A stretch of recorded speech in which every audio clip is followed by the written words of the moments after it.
This September, join St. Jude Children's Research Hospital in honoring Sickle Cell Awareness Month. With one of the largest sickle cell programs in the country, the doctors and researchers at St. Jude won't stop until no child dies from this deadly disease. But we can't do it without you. Bring hope and healing to St. Jude families right now. Visit stjude.org/The Amazing Clarks and become a partner in hope. Again, visit stjude.org/The Amazing Clarks and help St. Jude save even more kids. Dear listeners, I'm Anthony Clark. And I'm Melanie Clark. And we are The Amazing Clarks. We're both award-winning certified life and love coaches and a husband and wife duo who've been coaching together as a team for 24 years and have been passionately in love for 32. They call us the Amazing Clarks because we empower people to live amazing lives. And we're here to help get you from where you are to where you want to be in life and love. Love the Amazing Clarks is our personal love letter to all of you that still believe in love or want to believe in love. That's right. And I believe in love. You believe in love, baby? I do believe in love, baby. Mm-hmm. 5 love languages. So can you recap for them what the 5 languages of love, what it's all about? And how absolutely. So the 5 languages of love are all about how you express love to your partner.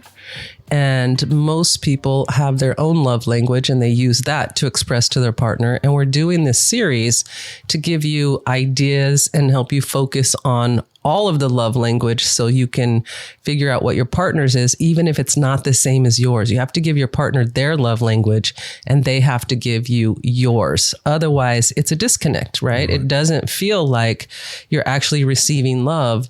And that can create some conflict because your partner feels like, but I'm giving you love, right? Right. But you're not giving me my love. You're not giving me my love language. So we're just going over the love languages in this series to help people focus in on that. And once again, this works in every area of life, not just your romantic relationships with your children. Your children have a love language. Your parents have a love language. You have a love language. Your neighbors have a love language. Everybody has a love language. So it's important to ask the other person, how can I make you happier? How can I make you feel more loved? Right. And once you let me know that, then I'm going to do that for you. Absolutely. And then hopefully that person does that back for you. Now, guess what you have, people? A good relationship. Yeah. Or at least the foundation. You know, Valentine's Day is one of those things where people expect gifts, right? So we are programmed to believe that when we give to one another on Valentine's Day, that's showing love. And I guarantee you the people whose love language is gifts love Valentine's Day because it gives them an opportunity to express that, right? Like that's why it's such a big deal. As we discussed on the last episode, my love language is not gifts, either is yours. So how do you feel about the love language gift?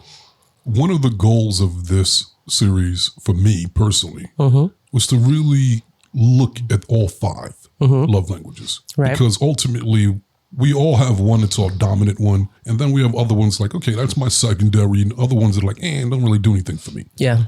I wanted to get to the point where I can embrace all of them. So I'm not limited in my love languages. So in that process, I had to stop and self-reflect on each one. And why is this mine? Or why is it not mine? And behind everything, there's a story. There's a story behind everything. You know it. And for me, I started looking at, because I knew we were going to cover gifts, so I started reflecting on that one. And it doesn't really do it for me. When people give me gifts, I appreciate it, but it's not like, ooh, wow. And I asked myself, why is that? And when I dug deep, I realized that it used to be my love language. When I started off as a child. And I realized when I started off as a child, I had 2 that were my love language, which is very different than now. It was words of affirmation and gifts. When you were a kid? When I was a kid. And I did that for everybody in my life. As a kid, I remember being 8 years old, 7 years old, cleaning the buildings in New York that we lived in, sweeping the floors and mopping the floors to make 50 cents for all that work. But it was worth it because I would use that to buy gifts for my family members, for my siblings, for my mother. They had a birthday coming up, a holiday. And I'd go above and beyond because I felt so much joy to give them gifts. But they did not feel that joy back towards me. Maybe that wasn't their love language. It wasn't, but I didn't know it at the time. So you took it personally? Right. And words of affirmation, the same thing. I would love to praise people and because I love and I love making people feel good. But once again, for those of you who know my story, in Brooklyn, that was a different program. Yeah. You can't work. It was not that easy to walk around being given words of affirmation. They don't do that Right. there. It's the opposite. Right. They tend to put you down a lot. And then with gifts, once I would do for them, and after years of doing that, I wasn't getting that back. Right. And so what I did is it hurt me. It was a trauma for me because my story was they don't do that back for me because they don't love me. They think I'm a sucker. They're taking advantage of me. Why am I doing this for them? They're not doing that for me. And I'm not doing that anymore. So I shut it down. Right. I went to the extreme. I love giving gifts. I went from that to nobody's getting any gifts from me. Screw that. I'm not asking anybody for anything. I don't want anything from anybody because with that came pain and disappointment. Right. Words of affirmation, the same thing. I'm not going to even tell people. Praise them because they don't do that back for me. So I went away from my authentic self, Right. and I went to the opposite. Your ego got mad. Yeah. Your little kid ego got mad and said, I'm not doing it anymore. Yeah, and so now it's like I know that that's a trauma, and when I identify traumas, my goal is to heal them and Right. to release them. So once I identify trauma, then my goal is to heal it. Right.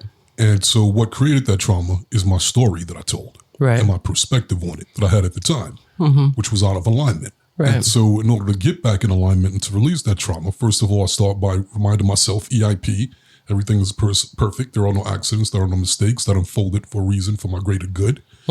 And once I did that, then I also forgave others and forgave myself. Right. Because I want to get back into giving gifts. I realize that I love giving the people I love gifts. And for many years, I have not been doing that at the level that I wanted to because of that trauma. There was resistance. And so my goal now is to get back to that because I love it. And it's not about what other people are doing for me. That's my love language. So I want to enjoy returning to that love language. Okay. So are you saying you want to give more gifts or you want to receive more gifts? What conclusion did you come through that process? So you want to do both? Yeah, okay. Because I found that, like everything else, when you give, I give because that gives me joy. Right. And when I don't let others give to me, I'm preventing them from experiencing that joy. Right. And so I'm going to start stepping up my gifting game, baby. Okay. So I like you're it. Fortunate. Oh, so then I better work on my receiving energy if you're going to be doing more gift giving. Right. Okay. Right. I like that. I like that perspective. This September, join St. Jude Children's Research Hospital in honoring Sickle Cell Awareness Month. With one of the largest sickle cell programs in the country, St. Jude is leading the way. The world understands, treats, and defeats life-threatening diseases like sickle cell disease. Together, we can bring hope and healing to children around the world. Visit stjude.org/The Amazing Clarks and become a partner in hope. Again, visit stjude.org/The Amazing Clarks and help St. Jude save even more kids. So what saith you, Melanie Clark? You know, I too, my love, have been thinking about how I feel about gifts, and I've never really been a big gift person, giving or receiving. Like, it's actually just something that I don't think about that much. Like, it just doesn't come up on my radar. And I was just kind of wondering, like, why I'm like that, right? Like, why it's not that big of a deal to me. And I think I can kind of trace it back to growing up poor.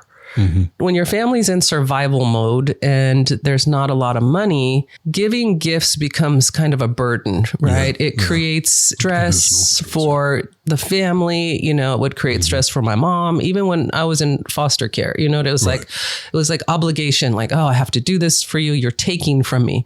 So that became my story. When people want to give me things, it's taking from them to give to me. So I had a hard time receiving it. Kind of tapped into worthiness stuff. Like, I'm not worthy of that. It's making it hard on other people. I come from this background. I'm not deserving of that. So I actually still get a little awkward when people give me gifts. I have to do a lot of self-talk and also my reaction. Like, I notice, like, my reaction is not a big happy reaction. It's kind of muted.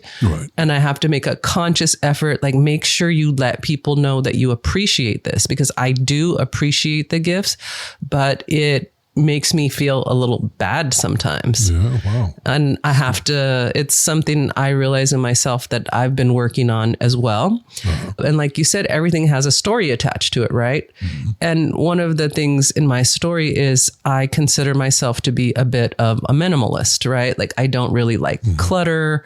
I like efficiency. And so sometimes I just feel like it's unnecessary. Like I have what I want. I have what I need. I don't really need anything. And then when it comes to buying gifts for other people, I still kind of filter it through that, like, what do they really need? Like they have what they need and I don't know what to get. And it creates a little bit of stress for me. So it's definitely not my number one love language. And then there's been some trauma around gifting too. I've had people give me gifts and then have some expectations. Yep, that's it right there. I have that too. And I don't like obligation. I don't like feeling like you did something for me or bought me something, so now I owe you. Right. I so agree with you on that. Yeah, I tend to kind of shy away from that type of thing. And strings attached. And earlier I was talking about Valentine's Day. In my first marriage, my ex-husband would go all out for Valentine's Day, but then the rest of the year was not so great, not so loving, not so kind. I didn't get a lot of my love language, which was words of affirmation, which is what I wanted. So the gifts seemed annoying to me. Like, oh, you're giving me flowers. Seemed like bullshit. Yeah, it's like this doesn't mean anything. And I have some work to do myself on gifts. Look at that. Look at us. I know we're growing. The coaches coaching the coaches. The coaches coaching the coaches. But I do recognize, logically that is the love language of some of the people that I love. And so I have to make an effort. And they get offended when you don't have that big reaction. Yeah. Because they feel like, you don't appreciate me, and then they get butthurt. Yeah. And it's like, so that's a cycle. Yeah. So that's definitely something that I have to work on. And, I do realize that when that's other people's love language, it's just a little bit of self-talk on my part, just to say you love them and you want to bring them joy. And that's how they receive joy, even if it's not how you receive joy, which brings up a good point. When you were talking earlier, I was thinking about this as I was listening to you. It's so common for us to filter who we are and have expectation of other people, right? So if we don't like something, we think other people don't like it, or we take it personally. We think everyone's supposed to be like us, right? Like when you were saying you were a kid and you were giving people gifts and doing all these things, and then they weren't doing it back, and your little baby ego showed up. It was like, I'm not doing it anymore because they're not doing it for me. I think that's one of the great things about these love languages is really learning and recognizing that we're not each other, and we don't consciously withhold or not do things because we don't love you or don't like each other. We're just individuals, and we're all looking at life and expressing love and communicating through our own experience. And it's never exactly the same. And we get so offended when another person doesn't do it like us. We're not the same person. And so I think these love languages help us to really recognize that we're all different. And it's really important that we understand our differences and be able to love each other through our differences. I agree. If something's not your love language and someone else does something that's their love language, it can get irritating sometimes. And if you don't understand it, it's why they're doing it because that's their love language, then it gets like, so for example, our daughter Tony. I didn't realize early on that gifts were her love language. So she was constantly asking for stuff like, give me. And it was like, of course, I want to give to you. But after a while, it's like, damn it. She's never satisfied. God, she's always asking. She's always taking. And that perspective was taking me out of alignment. But then I realized one day, like, that's her love language. Her love language. Okay, that's why she was doing that. And that's why she would get so frustrated when we didn't give her what she wanted. That she felt the story of, they're not loving me. They don't love me the way. They don't appreciate me. And we're oblivious to it, thinking that she's just being hungry, yeah, thirsty, greedy, right. Unappreciative. But then there's the stories again, right? About what's appropriate and not appropriate for another person to want and need. Right. But that is just her love language, and that's okay. You know what or when people ask if that's their love language and they ask for that, then the tendency is to get like offended. Yeah. You're being greedy. Right. Because it makes you uncomfortable because you project and go, I wouldn't do that because I'm imposing on people. Right. And because that's my insecurity, right, my perspective, then you get offended when they do it. Right. But for them, it's no shame in the game. They're just asking for what they want. Yeah. They deserve to have it. Right. So a closed mouth doesn't get fed. But then there's all that programming that, that says it's better to give than to receive. And, that you shouldn't ask for what you want. You should wait until someone gives it to you. And so, I've learned a lot from people who have the love language of gifts. I actually admire people who have the gift as their love language because they ask for what they want. They get a lot of what they want because they put it out there. And what I've realized with not just our daughter, Tony, but other family members that their love language is gifts is that it doesn't have to be this extravagant, amazing thing that you give to people if their love language is gifts. It could be something so simple as a card or a book. It's so simple as you go to the store and you come back, you go just do a quick store run and you come back and they be like, what'd you get me? Yeah, exactly. Like, what? A bag of chips. I got you some chips. Be happy. But then that'll make them happy. But if you don't know that, then it's irritating. It's like, what do you mean? What did I get you? I went to get groceries so we can have dinner. Yes. Yeah, but it'd be nice if you'd have got me a little Snicker bar on the side or that little chip. And it's not that they really crave that thing that much. It's the gesture. The gesture, yeah. It's the gesture. I've even seen it in work settings, right? Where I've worked with clients that have said, I always buy my employee things and they never get me anything. I bring coffee once a week or I get donuts So it's all around us. People are reading us to see if we love and appreciate them. And if their love language is gifts, odds are they're showing up, bringing a lot of gifts. They're giving a lot. And what they're hoping for is that they get that back. They're giving that so that they can receive that. Or if they don't get it, then they can get resentful and be like, I'm not giving anybody gifts. Yeah, right. They can pull one of my numbers. They can pull your number, right? Yeah. But I think ultimately, once again, imagine, and this is my goal, if we could master all 5 love languages. Oh, that would be amazing. Naturally. Right? You know what I'm saying? All of them. So we're able to give all those 5. Right. As well as receive all those 5. That's expansion.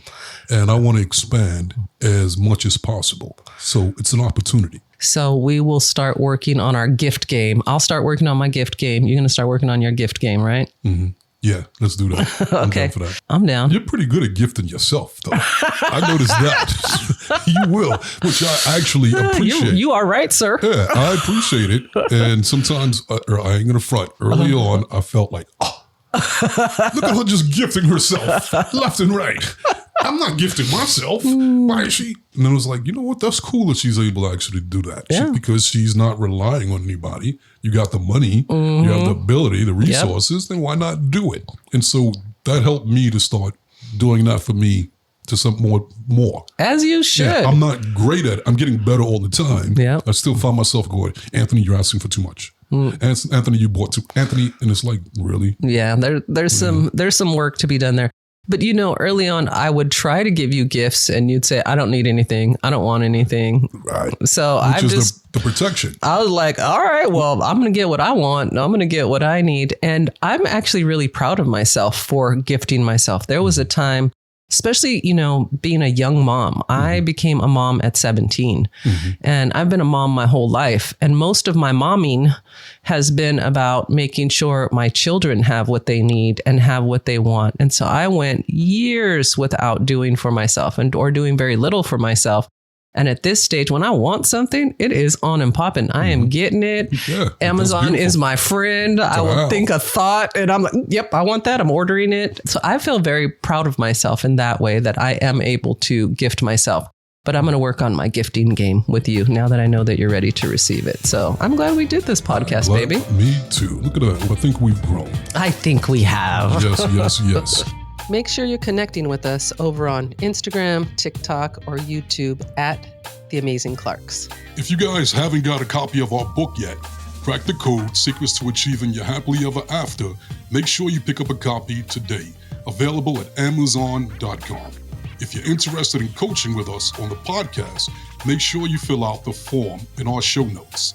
And if you're interested in becoming a life coach or just want to learn some skills to life coach yourself or the people around you, then check out our Law of Attraction Life Coach Certification class at the Law of Attraction LifeCoachAcademy.com.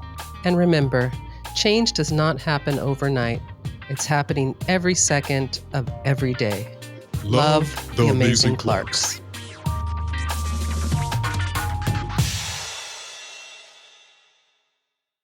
This September, join St. Jude Children's Research Hospital in honoring Sickle Cell Awareness Month. With one of the largest sickle cell programs in the country, the doctors and researchers at St. Jude won't stop until no child dies from this deadly disease. But we can't do it without you. Bring hope and healing to St. Jude families right now. Visit stjude.org/The Amazing Clarks and become a partner in hope. Again, visit stjude.org/The Amazing Clarks and help St. Jude save even more kids.